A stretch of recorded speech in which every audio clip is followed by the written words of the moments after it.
Kamusta pong muli mga katambay? Nagbabalik pong muli ang inyong katambay, si Kamanong po, dito po sa ating Tambayang Makabayan. Kinukomentuhan po ng inyong lingkod.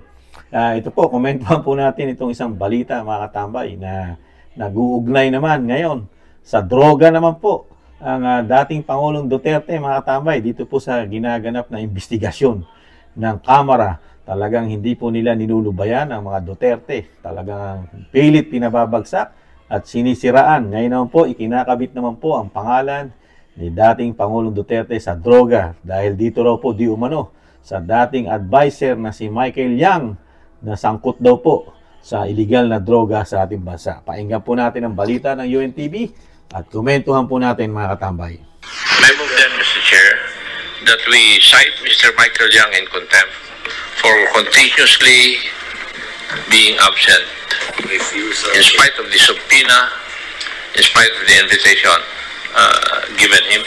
Inaprubahan ng House Committee on Dangerous Drugs ang mosyon na nagdedeklarang cited in contempt ang negosyanteng si Michael Yang, dating Presidential Economic Advisor ni former President Rodrigo Duterte.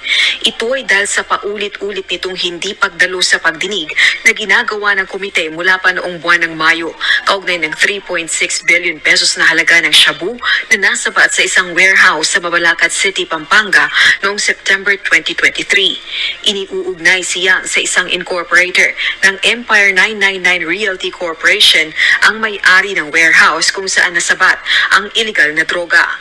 Partikular na sa isang nagngangalang Lincoln Ong na dati umanong interpreter ni Yang. Humarap naman sa pagdinig ang dating police official na si Eduardo Asierto, dating anti-drug operative si Asierto na nagsiwalat ng pagkakasangkot ni Yang sa illegal na droga. Subalit ang intel report niyang ito, hindi umanong kinikilala ni dating Pangulong Duterte. Natalisod ko at pinaimbestigahan ko sila Michael Yang at Alan Lim na malapit nilang kaibigan ni Senator Bongo.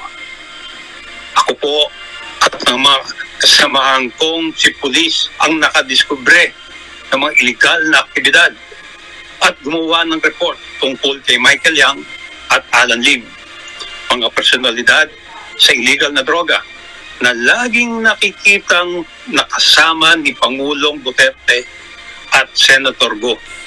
Kasunod naman ng mga inihayag ni Asierto sa pagdinig, may iba pang personalidad na nais imbitahan sa committee hearing gaya ng isang dating senador at mga dating hepe ng Philippine National Police at Philippine Drug Enforcement Agency. Samantala, yan po mga katambay, nakikita naman po natin ang ginagawa ng Kongreso sa Kamara kung paano po talaga nila idiin ang Duterte, lalo po ang dating Pangulong Duterte. Napakarami na pong issue na ginagawa pong investigasyon ng Kamara dito po sa ating dating Pangulong Duterte. Di ba? Noong nakaraan lang po na parang wala na rin po silang tutok dito sa West Philippine Sea na sinasabing ang Pangulong Duterte dahil dito sa gentleman agreement, mga katambay. Kaya nagkandaleche-leche po ang sinasabing West Philippine Sea. Ano na po kaya nangyari doon? Dahil nakita po natin, napanood sa balita rin, na napahiya po sila nung sila po yung mag-imbestiga at tanungin po, mahingisda po doon sa lugar na yon, di ba mga katambay? Nada na po. Sarado na po yata investigasyon sa West Philippine Sea. At yung imbestiga rin po doon sa sako-sako po. Sako-sako na baril na binigay daw po ni Apostol Kibuloy sa mag-ama na kasama ang Vice President Sara Duterte. Ano na po kaya nangyari sa mga investigasyon ng Kamara at Senado po din doon, mga katambay? Nagtataka lang si Kamano. Ano pa? Yung pag-iimbestiga rin po sa sinasabing war on drugs ng dating Pangulong Duterte. Mga katambay, di ba? Nasaan na po kaya yon? Napakarami pong iniimbestigahan ang Kamara. At ngayon po, ito na po, droga naman po ang iniimbestigahan nila, mga katambay.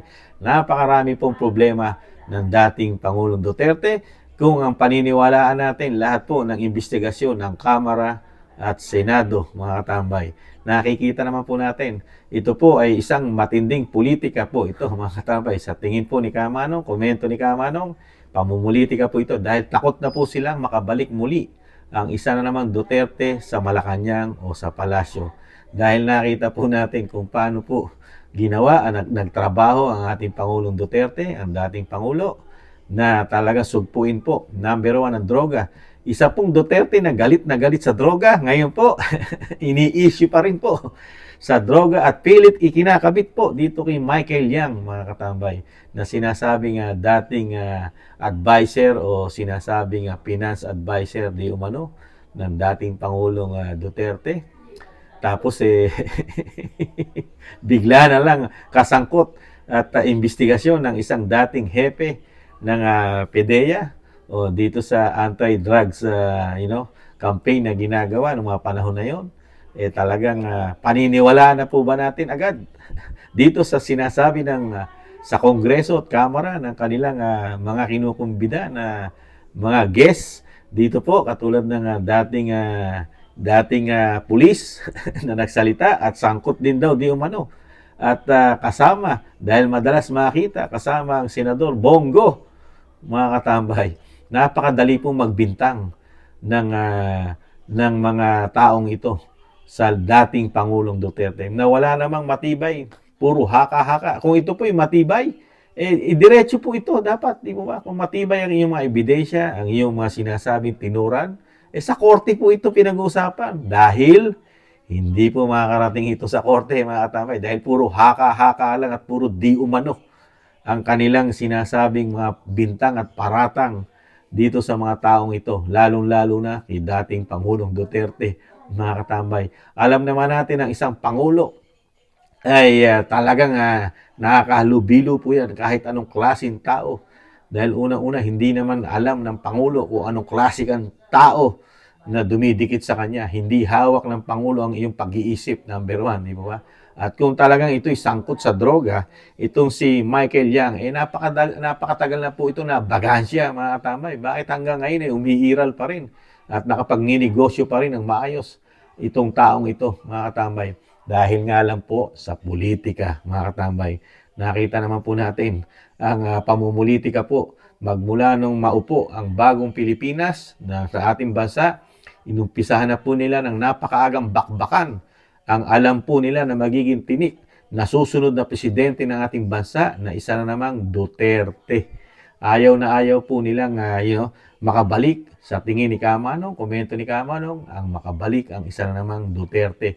Dahil mahihirapan na naman po sila na magawa ang ginagawa po nila ngayon na talagang kontrolado nila di umano. Number 1, ang kaperahan ng bansa. Dahil alam naman po natin di umano, mga katambay, kung saan nagmumula ang budget at sino gumagawa ng budget sa ating bansa. Di po ba? Ang Kamara. At alam po nila kung saan ilalagay ang kaperahan ng bawat sentimo ng mga Pilipino. Di po ba, mga katambay? Sila mismo. Sila rin ang gumagawa ng batas. Kaya lang, pagka mayroong isang Duterte na may political will, mahihirapan po sila. Maku-question po, mga katambay. At ang alam naman natin kung paano magtrabaho ang isang Duterte. Di po ba? Tutok sa trabaho at pagka ikaw ay nakita at nalaman na ikaw ay isang korap at isang hindi matinong politiko, kahit ikaw pa ay pinakamataas na katungkulan sa kapulisan, magkakaproblema ka dito sa Duterte, mga tambay. Di ba? Alam po natin kung paano po sila magpatakbo ng gobyerno at paano po sila magmahal sa bayan. Nakita po ng mga Pilipino yan. Ngayon, ano po ay pagmamalaki ng Kamara at ng Senado at ng Pangulong Marcos sa loob ng 2 taon sa ating bansa. Kahirapan, pangarap, puro pangarap lang po ang may pagmamalaki ng Pangulong Marcos natin ngayon, na hanggang ngayon hindi yung pangarap niya. Isa nga lang po ang pangarap niya, hinihintay natin na maging 20 pesos ang bigas. Naging pangarap na lang po. Talagang malaking problema po. Ayan, usapin pa po ang West Philippine Sea na nagkakaproblema po tayo dyan na napakalaki. At ang ekonomiya natin lugmok, bagsak. Walang mga kapitalista pumapasok sa ating bansa, mga dayuhan. Kaya nga po sabi ng mga matatalino nating kababayan na nagsusuri, mukhang nasayang lang ang travel ng Pangulo na wala rin naman nahita ng pumasok na mga malaking investor sa ating bansa. Sino nga naman ang papasok na investor, mga tambay, kung nag-aadya ang gera sa Pilipinas? Di ba? Aatras po yan. Kaya po dito po, ang nakikita po natin na trabaho ng ating mga mambabatas, lalo ng mga congressman o sa Kamara, ganito lang po ang trabaho na binibigay sa atin ng 2 taon. Kung hindi trabahuhin ang mga Duterte, pabagsakin ang mga Duterte, isangkot ang mga Duterte sa pinakamalaking issue ng bansa. Ayan, nakita po natin, sinangkot sa West Philippine Sea. Walang nangyari. Tahimik na naman. Sinangkot sa mga sandamukan na baril. Wala na naman nangyari. Sa EJK o sa War on Drugs, wala na naman mangyayari. Ito naman, droga naman sinasangkot kung saan galit na galit ang Duterte sa droga.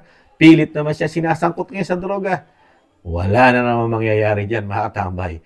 Talagang pamumulitika lang at talagang lalo po silang kabubwisitan ng mga Pilipino sa pinagagawa po ng ating mga mambabatas sa Kamara. Kabisado na po sila ng mga Pilipino na sila'y maingay lang, yaw-yaw ng yaw-yaw, at talagang puro politika ang gagawin, lalo na kung malapit na ang halalan, mga katambay. Kaya maging matalino po tayo ngayon, mga katambay. Iboto po natin ang talagang sinasabing makakatulong po sa ating bayan. Hindi puro pamumulitika at pang sariling interest lamang ang hangad nila. Dahil alam naman po natin na nabunyag po ang kanilang konstitusyon, ang 2 konstitusyon po na sinasabing bulok at pinaka-rotten at pinaka-bulok nga na konstitusyon sa ating bansa. Nung matuklasan po ni Sasot Rogandos ang pinaggagawa po ng 2 ahensya po ng ating gobyerno, lalo ang Kamara at Senado. At yun din ay sinabi ni dating Pangulong Duterte na pinakabulok na konstitusyon yan, 2 ahensya na yan, ang Kongreso at ang Senado, dahil sa paghawak nila ng pera ng bansa na hindi mo po pwedeng kuhanan ng mga sinasabing resibo ang mga yan kung paano nila ginagastos ang pondo ng bayan.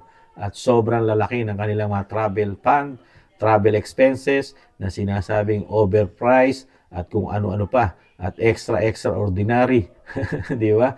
Yung travel expenses nila, travel fund, kilaki-laki.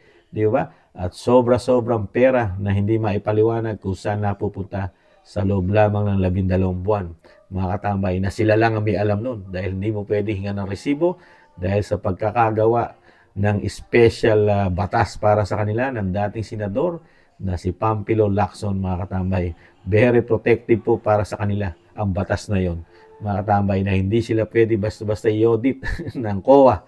Ganun po sila katindi, mga katambay. Kayo po, ano po masasabi nyo rito sa ginagawa ng mga kongreso sa Kamara sa walang lubay na pilit pinababagsak at pinababaho ang iplidong Duterte na kailanman sa panahon natin ngayon ay hindi nila basta-basta mapapabaho ito, mga katambay, at mahirapan silang pabagsakin.